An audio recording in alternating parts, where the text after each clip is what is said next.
So now I've shown you how to make my almond tart crust for a dessert tart, but today I'm going to show you this really easy crust for a savory tart.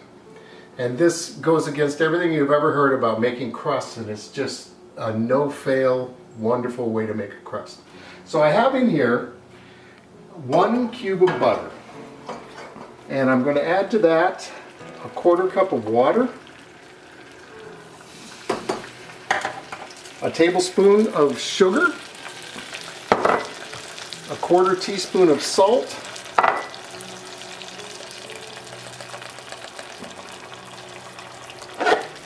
and for this I think the flavor of just a little bit of freshly chopped thyme leaves is going to be really good in this with the onion tart. So I'm going to add that. And then we cook this until all the butter's melted. Oh, there's one more thing. I need a tablespoon of oil. And this would happen to be olive oil. Oh, Popeye!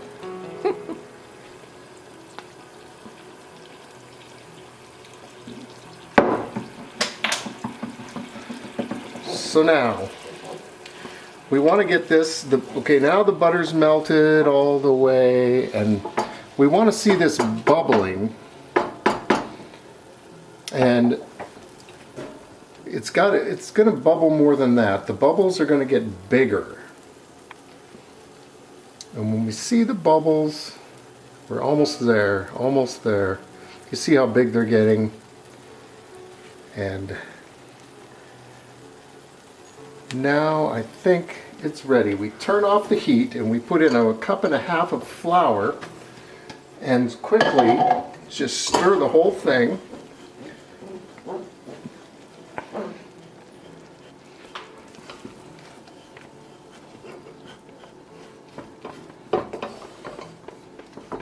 I tell you, I have never had this crust fail in any fashion. It's amazing to me. After all the hours I spent trying to keep dough cold and roll it out, and this just...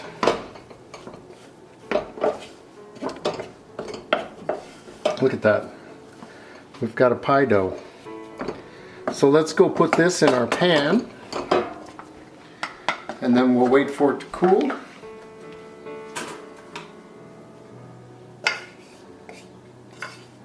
And then we can spread it around in the pan. And that is the NoFail Pie Dough.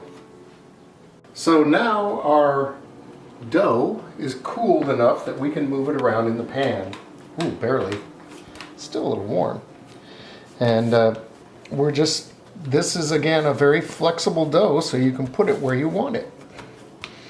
And I'm just going to try and get this initially here spread as evenly and as thinly as possible.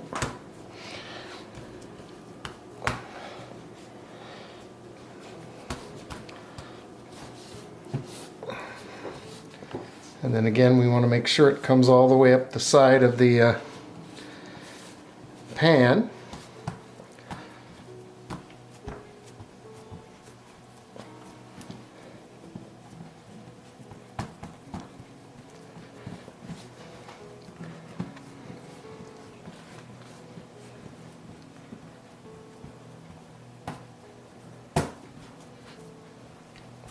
It's nice that this is so easy to work with.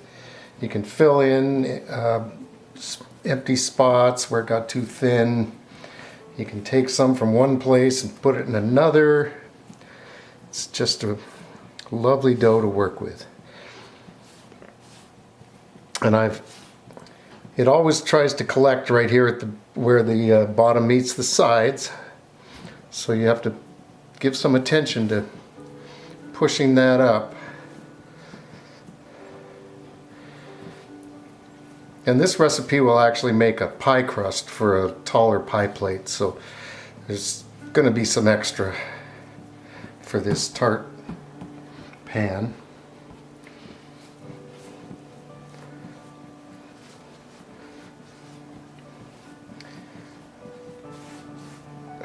All right, I think we're getting there.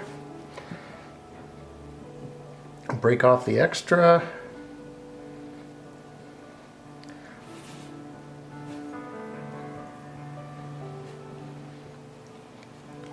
Doesn't that look good? Good job. So, one thing I learned from last time, you'll remember the pie weights were brand new last time. Well, this is their second outing. So now I have a bigger piece of parchment paper.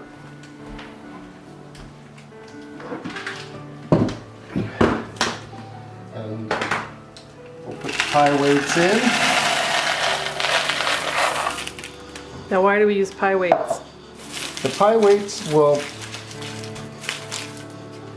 keep the dough in place, and it will keep it from shrinking down the sides and keep the bottom from bubbling up.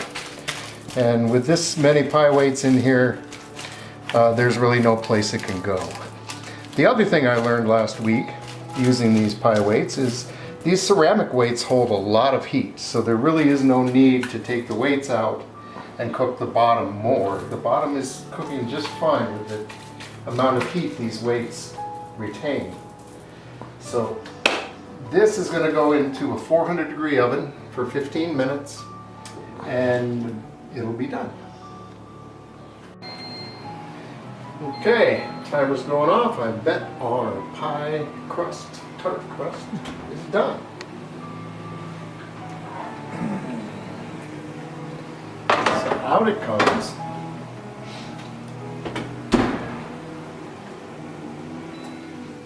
And after having great difficulty getting the pie weights out of there, last week I used the larger parchment paper in the hopes that this would give me Here, gather all the corners. more Oops, trying to help. control over these weights as they come out. And look at this. Ta-da! That was much better.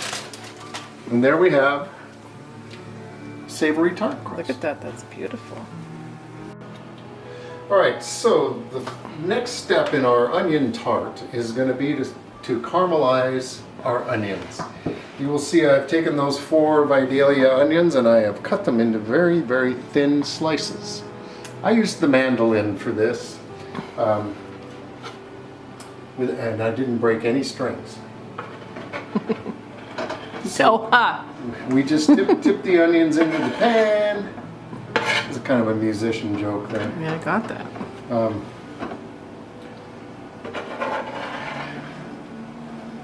This is going to cook down. It looks like an awful lot of onion. And if there's any left over when we go to fill the pan, we can use them for omelets. Yeah. Some other meal. They will not go to waste. These onions are just so sweet and delicious. So we have high hopes for this. So we're going to start these cooking on kind of a medium heat until we get something going here, and then we're going to turn it down and we're going to let them just cook for about 45 minutes. And in that way we can get all the sugars to caramelize. So I'm also going to add just a little tiny bit of sugar. It's not much, that was less than a tablespoon. Some pepper. Freshly ground in this case, it wouldn't have to be, but I like being able to get some good sized chunks. And some salt. In this case, some Maldon salt.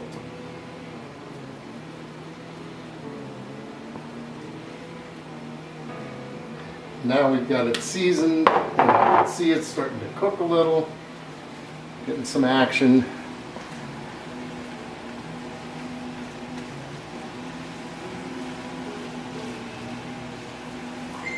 I want to kind of get these to, some of them to brown just a little bit before I turn the heat down. And I also want to get them all separated so they're not stuck together in a wob. where only the outsides will cook.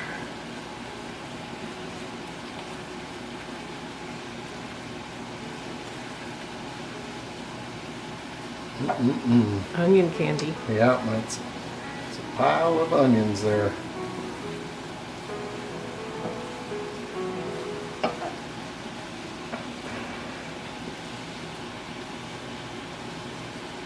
So now we're getting something happening in here. It's starting to cook them up a little bit, and they're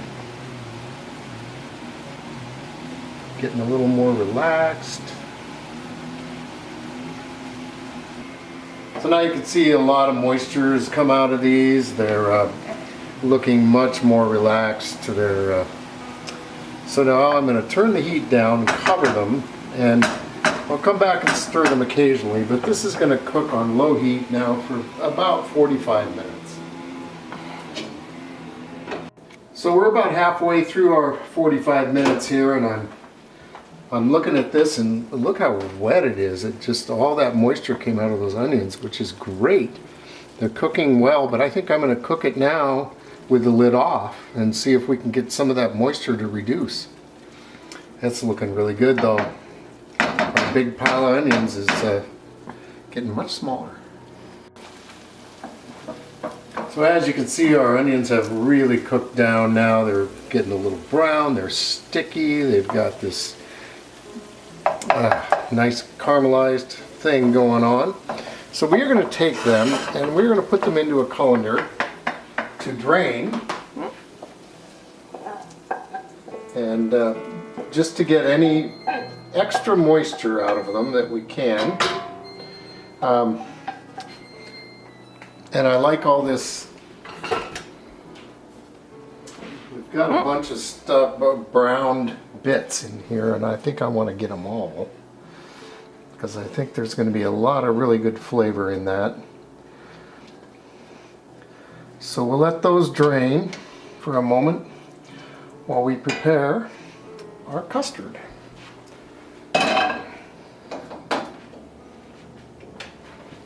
So for our custard, we have 3 eggs, and I'm going to break those yolks, get those going a little bit. We're going to add 1.25 cups of heavy cream. Being a French dish, of course, you have to have as much fat in here as you possibly can get.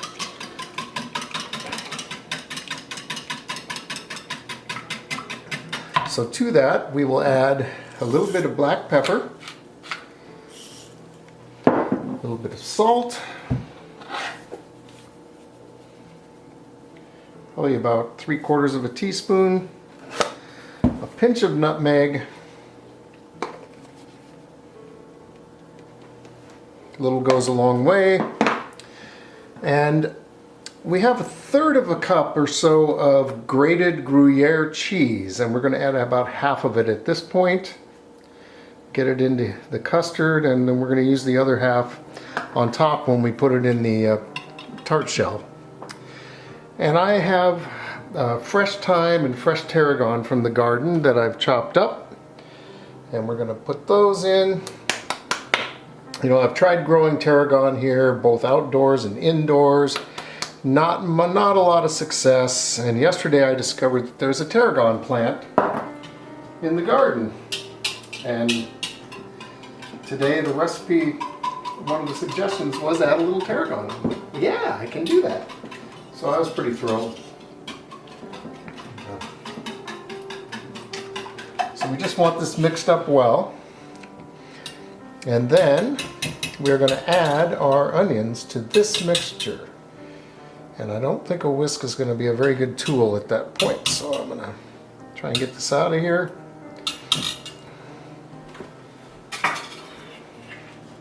And bring the onions over, having drained them. And just straight into the bowl they go.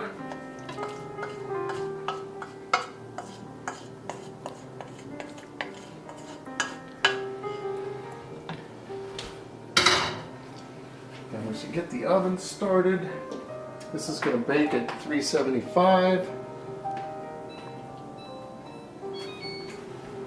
get that going. Mix this thoroughly here so we get an even distribution when we put it in our tart shell.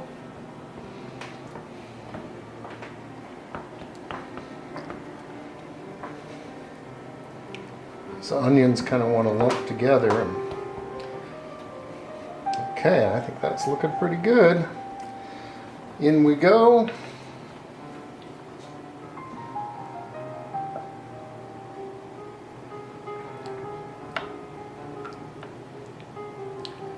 And this is where we find out if there's too much, we're of course going to overflow, so it behooves us to be a little careful. I think we're going to be fine here.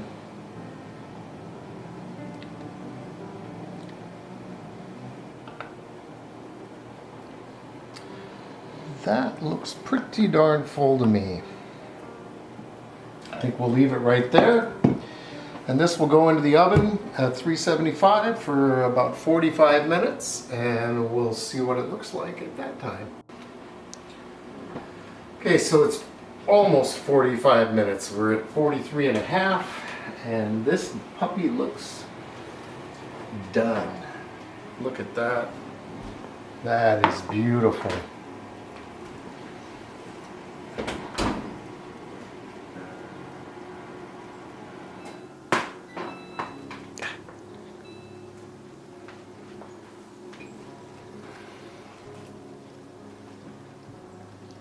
So we can get it onto the cooling rack. Oh, look at that. Yeah.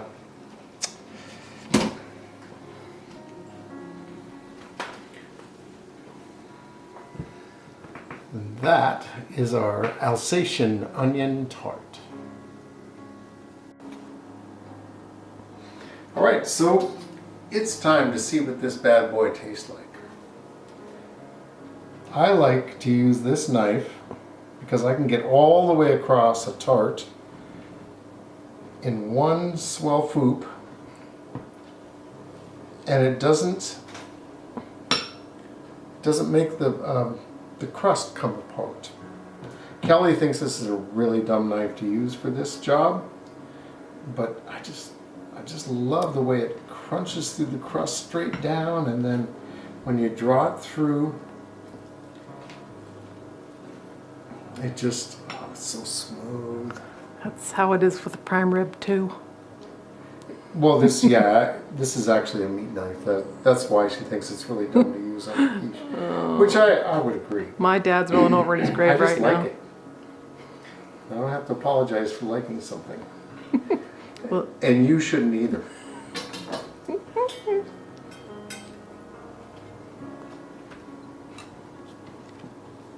okay, fingers crossed it comes out smoothly.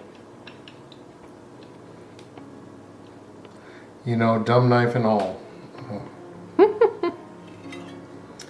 Look at that. That's a beauty. That is a beauty. This one's going to be even prettier. Wow. Must be my piece. That should be your piece, I guess. Oh man. And then let's have some chive flowers on the plate. It's great when you can break this up into the little individual flowers. Just so pretty. Get some on Kelly's piece here.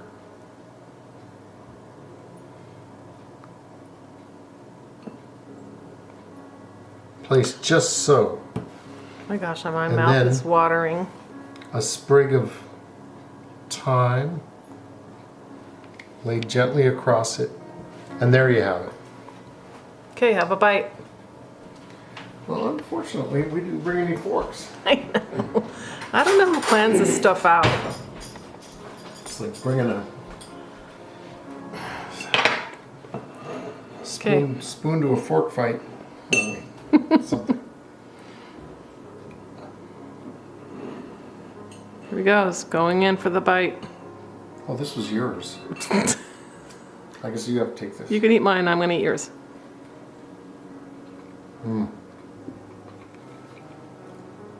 Wow. Okay, that's really something. It's a real super sweet onion flavor, and the custard is really loose. It's holding its shape, but wow, it's really delicious. Sometimes you can overcook these, and the custard comes out really dry and hard. This custard is super loose and moist and tasty.